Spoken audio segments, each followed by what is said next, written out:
way. So this is becoming self-aware. And this is becoming awake, because the self is awakening. So the difference is, to become self-aware is the journey where you begin to realize that there's more to you than what you thought there was. This is the journey. It starts off for most people with self-help. We got to go to the therapist. We got to talk to somebody about the issues that we're having.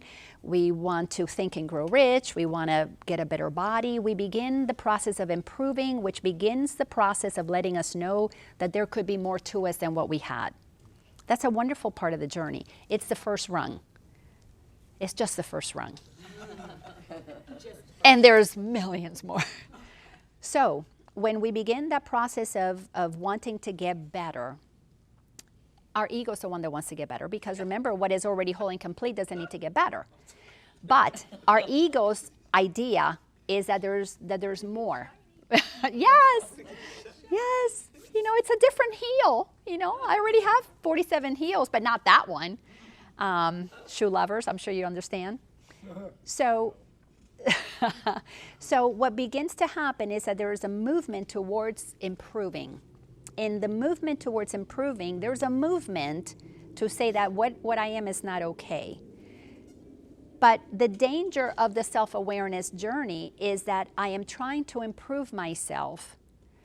But if my ego mind doesn't get trained early on that what I'm improving to is to prove myself that there is already something whole and complete there, in the improving, all I'm going to do is to make myself feel pretty bad about who I am, because I've not achieved, because you'll never achieve what you're trying to improve to, because the neurological pathways are set by the time you are 7 years old. By this time you're 10, the pathway is set for what you believe about yourself. I'm not good enough, I'm not capable enough, I'm not smart enough. So our parents, well meaning as they were, every single time they said, no, I'll do this for you, or what's wrong with you? Why can't you do that? Whether they did it for us, sent us the message that I can't do it for myself, or I should have somebody else do it for me, or that I can't do it because I'm not smart enough, all those things stay in there. So no matter how much you improve, how many of you have bought all kinds of books and you haven't achieved what those books told you? So. Do I have to raise my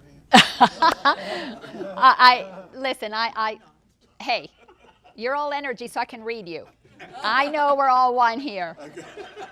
So here, in this journey of self-improvement, we are literally becoming self-aware that there's more to us. So as we become self-aware, we begin to become aware.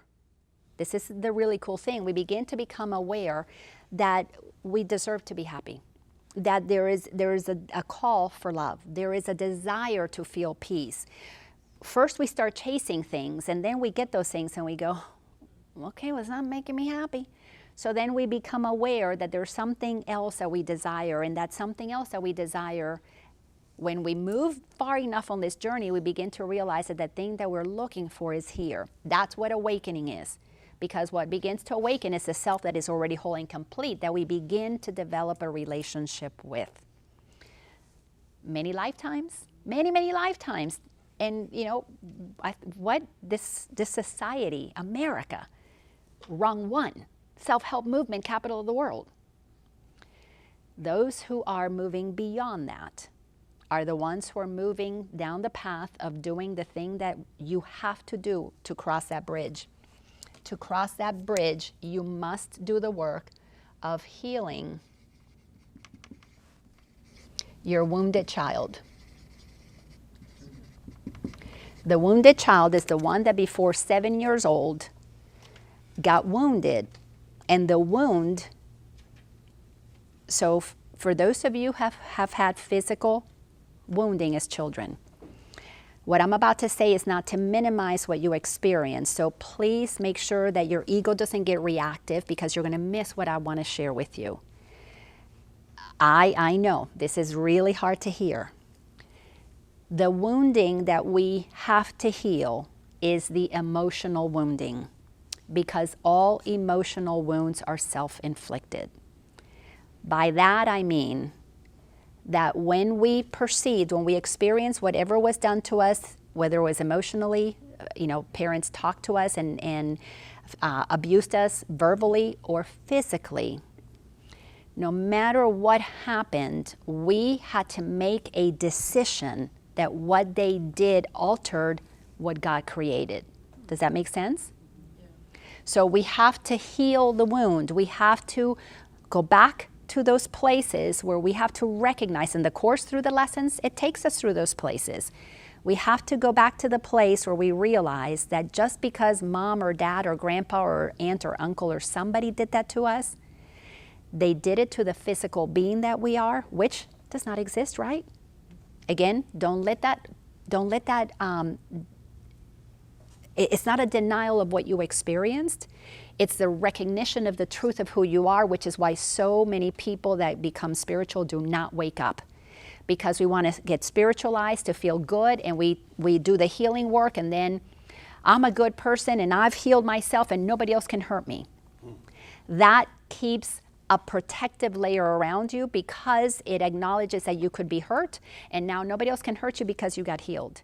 We have to go further. We recognize that the child created a perception about itself based on what the environment did.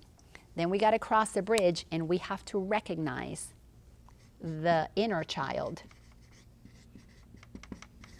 which is the Christ consciousness in us that never was altered. We just were not accessing it because we were operating from just who we thought we are, not what we are. Does that make sense? Yes.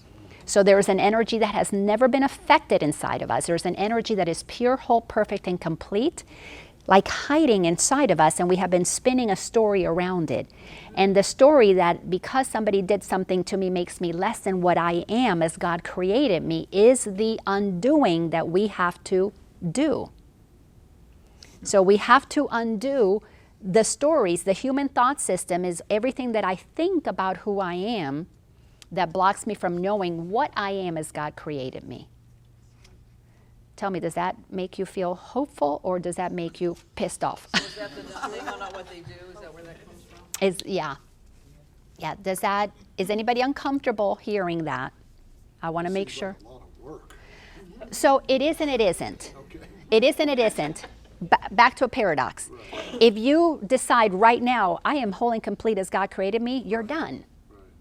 But if you begin to have those thoughts and you go out of here going, yes, I'm whole and complete, and then you go home and you see your partner or you see your child or you go to your parents' house this weekend and mama says something and all of a sudden that neurological pathway kicks in and you are back at 7 years old being told what to eat, well, guess what? Yes, you have work to do. But the work that you have to do is to choose, is this what I am or what my mama thinks of me? So it feels repetitive. It feels repetitive because it is, because this got repeated so many times. However, it is done, and this is what the Course in Miracles is about. You can shift your perception and you're healed in an instant. And in that instant that you receive the truth of who you are, you have given yourself the miracle. That's the miracle. Okay. Hold on a second, because she wanted to ask a question. Let me bring her back up. Thank you.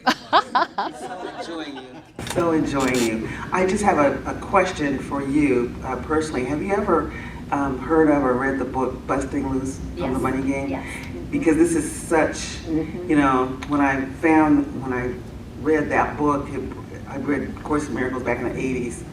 And has nothing to do with the money game. No, it doesn't have anything, and the book doesn't have anything to do with the money game, but the concept of, it's not even a concept, but the ego is just the description of this being a game, human game, that we haven't been taught how to play. I just love that analogy, and it's gotten me through a lot of stuff because I recognize it's just a game. It is. Yeah, so. Yeah, and the more you move down this path, the more you realize that it is a game. And the reason there's a line there, let me tell you what that line means. That line is when you decide, I am not my story, I am not what happened to me, I'm not my circumstances, I am as God created me. Now the journey becomes about finding out, well, what is that God created? And this is so much of what Ken came to help me see. The first half of my journey, I was no longer that wounded child. I had done the healing work from my upbringing. I was very comfortable with that. I was teaching, I was sharing, I was coaching. But Ken kicked up. What he was activating was the thoughts that I had that I needed to look at. So he wasn't hurting my little child. I wasn't feeling that pain of, that mommy, daddy work that needed to be done. What he came to show me is I needed to accept what I am. And that's what those characteristics then shifted me to say, no, I am as God created me. I am the gentleness. I am the defenselessness. I am the patience. I am the joy. Then I had to decide to come in and own my true self. That inner child, and the Course speaks to the inner child, is such a beautiful section in there. The inner child is the Christ consciousness.